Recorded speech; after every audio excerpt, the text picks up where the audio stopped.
स्वर्ग की यात्रा। बादशाह अकबर के दरबार के अधिकांश मंत्री बीरबल से जलते थे। उन्हें बीरबल की अकबर से निकटता फूटी आंख नहीं सुहाती थी। अकबर का बीरबल पर अति विश्वास तथा हर बात पर बीरबल की राय को सर्वोपरि रखना भी वे कारण थे, जिसके कारण बीरबल दरबारियों की ईर्ष्या का पात्र था। दरबारी जानते थे कि बीरबल के रहते हुए कभी बादशाह अकबर के प्रिय नहीं बन सकते। एक बार उन्होंने बीरबल को अपने रास्ते से हटाने की साजिश की। इस साजिश में उनका सहायक बना बादशाह अकबर का नाई। नाई को बादशाह अकबर के बाल काटते समय उनसे वार्तालाप करने का अवसर मिल जाता है। एक दिन बाल काटते हुए वह अकबर से बोला, बादशाह सलामत। कल रात मैंने एक सपना देखा, जिसमें आपके अब्बा हुजूर मुझे दिखाई दिए। अपने पिता की बात सुनकर अकबर भावुक हो गए। वे बहुत छोटे थे जब उनके पिता की मृत्यु हुई थी। भावुक होकर उन्होंने नाई से पूछा, अच्छा, कैसे लग रहे थे अब्बा हुजूर? अपनी बात में अकबर को रुचि लेते देख नाई ने अपनी चाल चल दी, वो ठीक लग रहे थे हुजूर। उन्होंने मुझसे कहा कि वे स्वर्ग में हैं और बहुत आराम से हैं। बस एक चीज की कमी उन्हें खलती है।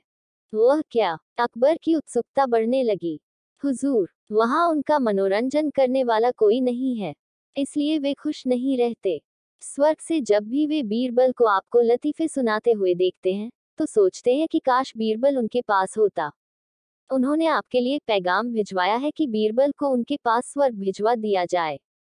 बीरबल अकबर को अति प्रिय थे, लेकिन अपने पिता की इच्छा पूरी करने के लिए उन्होंने निर्णय लिया कि वे बीरबल को अपने पिता के पास स्वर्ग भेज देंगे।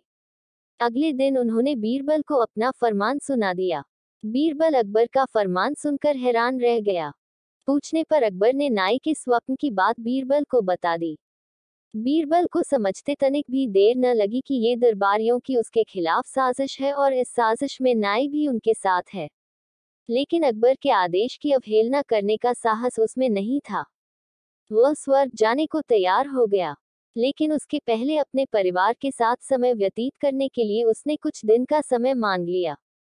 घर पहुंचकर उसने सारी बात अपनी पत्नी को बताई, जिसे सुनकर वह चिंतित हो गई।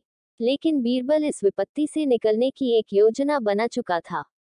योजनानुसार अपनी पत्नी के साथ मिलकर उसने अपने घर के आंगन में एक कब्र खोद ली।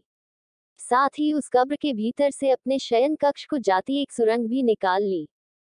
कुछ दिनों तक घर पर रहने के बाद बीरबल अकबर से मिला और बोला, जहां पनाह, अब मैं आपके पिता के पास स्वर्ग जाने को तैयार हूँ, किंतु आपसे मेरा निवेदन है कि मेरे परिवार की परंपरा अनुसार मुझे मेरे घर के आंगन में ही जिंदा दफना दिया जाए। अकबर बीरबल की बात मान गए और उसे उसके घर के आंगन में बनी कब्र में जिंदा दफन करवा दिया। योजनानुसार बीरबल कब्र से लगी सुरंग से होते हुए अपने घर आ गया। उसके बाद 2 महीने तक वह घर पर ही छुप कर रहा। 2 महीने बाद वो अकबर के दरबार में पहुंचा। सारे दरबारी उसे देखकर हैरान थे। बीरबल के बाल और दाढ़ी बड़ी हुई थी और वह बड़ा ही विचित्र नजर आ रहा था। उसे इस अवस्था में अपने सामने देख अकबर ने पूछा, बीरबल, तुम वापस आ गए, हमें बताओ, हमारे अब्बा हुजूर कैसे हैं? और तुमने अपनी ये कैसी हालत बना ली है? सब ठीक तो है? जी जहांपनाह, स्वर्ग में सब ठीक है। मैं आपके पिताजी से मिला और उन्हें खूब सारे लतीफे सुनाकर उनका मनोरंजन भी किया। आपके पिता खुश भी बहुत हुए। लेकिन बीरबल के कहना जारी रखा, स्वर्ग में नाई का ना होना एक बड़ी समस्या है, इसलिए तो मेरे बाल बढ़ गए हैं और दाढ़ी भी। आपके पिताजी के बालों और दाढ़ी की हालत तो मुझसे भी बुरी है, इसलिए उन्होंने स्वर्ग में आपके नाई को भिजवा देने का पैगाम भेजा है। इत्तेफाक से नाई भी उस दिन वहीं था। बीरबल की बात सुनकर उसकी सिट्टी पिट्टी गुम हो गई। इधर अपने अब्बा हुजूर की ये इच्छा भी पूरी करने ले लिए अकबर ने नाई को जिंदा दफनाने का आदेश दे दिया। ये आदेश सुनकर डर के मारे नाई अकबर के पैरों पर गिर पड़ा और बीरबल को फंसाने की योजना और उसमें शामिल मंत्रियों के बारे में अकबर को सब कुछ बता दिया। फिर क्या, साजिशकर्ताओं को उनकी साजिश की सजा मिलनी ही थी। अकबर ने सबको 50-50 कोड़े लगवाए।